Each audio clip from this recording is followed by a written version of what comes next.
The Amazon is a realm where every living thing must endlessly struggle, not just to endure, but to flourish and leave its imprint. In this tangled green maze, each creature, from giant otter to anaconda, carries a relentless will to survive. Oppressive heat, hidden mysteries, and lethal encounters define this domain of nature's fiercest fighters. As dawn pierces the dense canopy, the river stirs with life. A faint mist hovers like ghostly smoke rising from the earth, while the soft flutter of birds announces a new day. Known as the planet's green lung, the rainforest stretches endlessly, where colossal chiba trees soar 60 meters high, entwined with countless other species, and a single trunk can shelter thousands of organisms. Beneath the canopy spreads a thick underlayer of ferns, orchids, vines, mushrooms, and moss, each leaf and root cradling its own microcosm. Along a still stretch of river, dark shapes glide in sinuous arcs, giant otters, predators, and emblems of resilience. Their familial bonds form the core of their survival, demanding perseverance, intelligence, and flawless cooperation to raise the next generation in this unforgiving land. As the sun climbs, vapor rises from the vast leaves, casting a thin veil over the water, the perfect moment to hunt. Seizing it, the otters slip soundlessly into the river, their sleek bodies like living cords, webbed feet and flat tails propelling them with rare speed and grace. Circling together in their signature cooperative hunt, a few dive beneath the surface, churning the water and driving the fish into tight clusters, while others strike from the opposite side, their arrow-like leaps ending the chase as smooth-scaled fish snap into their sharp teeth. Giant otters, able to hold their breath for 5 minutes, rely on keen underwater vision and hypersensitive whiskers to detect even the faintest movement in cloudy water. A low growl marks a successful catch, and the group rises together to feast. Strength alone isn't their weapon. They communicate through coordinated body signals and a rich array of sounds. Over 20 calls ranging from summoning cries for their young to piercing whistles of alarm and soft murmurs shared during hunts, a language unique to their family. Under sunlight glistening on dark brown coats, they strip their prey clean, leaving nothing behind. But tranquility never lasts. The forest stills, birds fall silent, monkeys freeze. Through the murk, a mature caiman drifts like a chunk of living mud, sliding toward the shore where the otter family escorts their young. One glance, a hiss, and the threat is known. Caimans may not reign supreme, but 2 young otters they are. Lethal today, though it miscalculated. Without pause, the otters launch their assault swift, furious, and precise.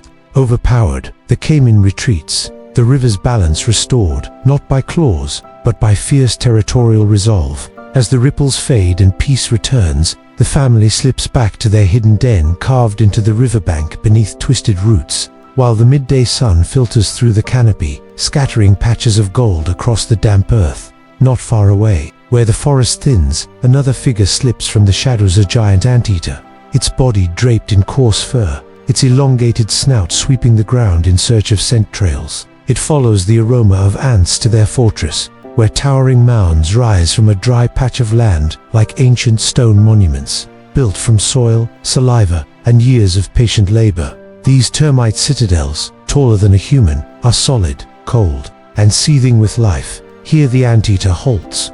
Silent and deliberate, it extends and retracts its long, toothless tongue as though tasting the earth itself. Its true weapons are patience and claws curved like sickles. In seconds, it finds a weakness, and with one brutal strike, the mound's hardened shell splits open, exposing a maze of frantic tunnels. Termites scatter, but escape is futile.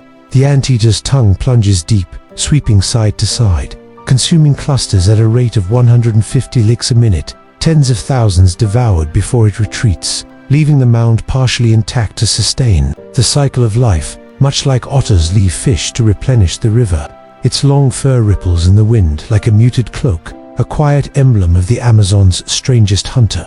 Nearby, on a sunlit branch, a tiny male spider, no bigger than a fingernail, begins his performance. His metallic green, red, and orange shimmer, not for concealment, but for allure. Raising his forelegs like a dancer's arms, he sways and vibrates, tapping and spinning on the leaf with perfect rhythm, as though moved by some ancient song. While at the edge of the stage, a female twice his size waits, still as carved stone. Each, subtle tilt of her head forces the male to refine his dance. Every gesture a desperate calculation. After long, taut seconds, the female glides closer. There is no applause, no spotlight, but the male knows he has succeeded. Mating is swift, soundless sand. Then the script shifts in an instant. With surgical precision, the female strikes, seizing her partner and consuming him. There is no malice, no hesitation, only instincts, cold command. His body must nourish the egg soon to come. He does not resist. This was the bargain from the start. He leaped into the dance, knowing death was the price. His sacrifice as natural and inevitable as the genetic code that shaped him.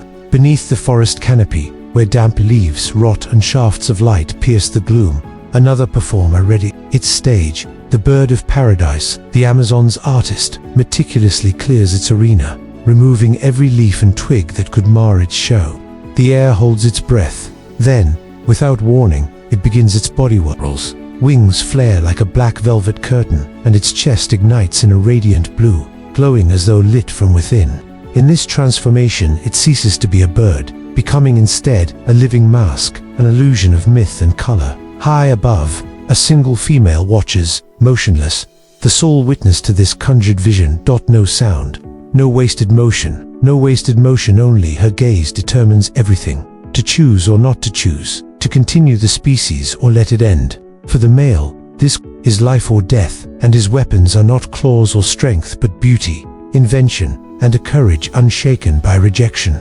In this brutal world, he is an artist, and love is the prize reserved for the finest performance. While some creatures dance, hunt, or clash in desperate races against time, the sloth drifts above it all, suspended like a hermit in the sky. Curved claws hook it to high branches, its grey mildew-colored fur blending with the moss so thoroughly, it appears more plant than animal. It breathes slowly, eyes half-lidded, moving inch by inch, as if the forest itself carries it. There is no grace, no spectacle, no speed, yet its stillness is its triumph.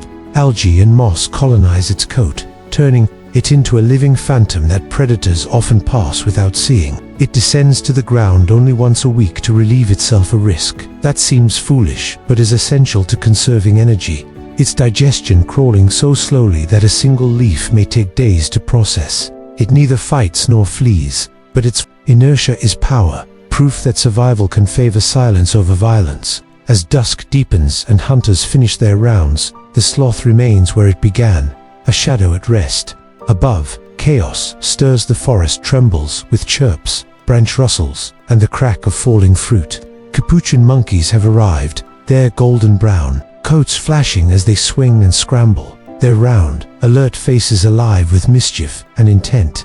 They chatter, pry, and squabble ceaselessly, cracking nuts, testing branches, and turning the canopy into a theater of restless intelligence. One monkey grips a stone not to play, but to work, striking it against hard seeds until they crack, a rare display of tool use, shared by only a few species on Earth. Under shafts of sunlight, the troop moves like shifting specks of gold, their quick minds and tight bonds making them not predators, but masters of survival in the jungle's chaos. As dawn touches the canopy, a sound splits the forest, the guttural roar of red howler monkeys from the tallest trees. The dominant male arches his neck, jaws wide, and sends a cry booming nearly 3 kilometers, a territorial command that another troop answers with shorter calls, settling disputes through sound rather than blood. Unlike the nimble, restless capuchins, red howlers are deliberate and slow, feeding on tender leaves and drifting from branch to branch. In tight family units where one male guards several females and their young, their roars, low and resonant, seem less like threats and more like the ancient breath of the Amazon itself. As their final call dissolves into the clouds, the forest falls still again, beneath the mirror of a swamp, where tree roots twist into a submerged labyrinth and mud swallows everything in silence. A vast shape waits. The anaconda, the rainforest's most patient killer, does not glide or ripple. It simply exists, eyes peering just above the water, a shadow poised to strike. Its nostrils rise gently above the surface, drawing slow breaths while the rest of its immense body lies buried under rotting leaves and silt. Heavy with eggs, it moves sluggishly, Yet one task remains, a final meal to sustain the long, hidden weeks of reproduction ahead. On the water's skin, dead leaves drift like camouflage, concealing the subtle undulations of muscle beneath the emerald canopy.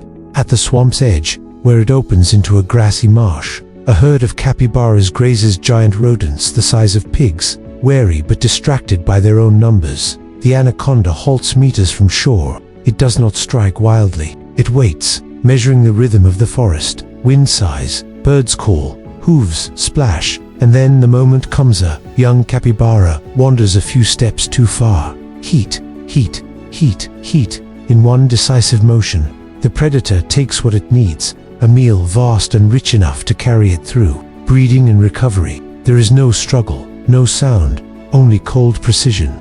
As night descends, the snake glides back into the tangle of waterlogged roots, vanishing as though it had never existed, the swamp ceiling shut behind it. From that calculated cruelty, new life will soon emerge.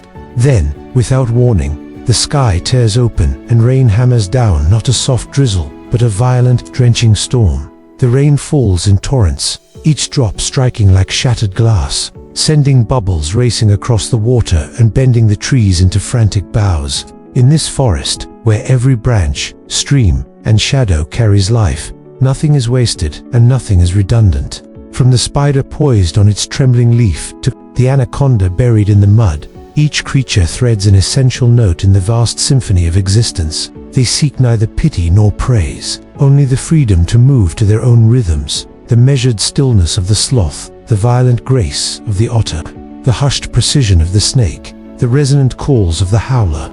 The Amazon is no mere forest, it is a breathing organism, a primordial design proving that life knows how to balance, to govern, to endlessly create itself anew.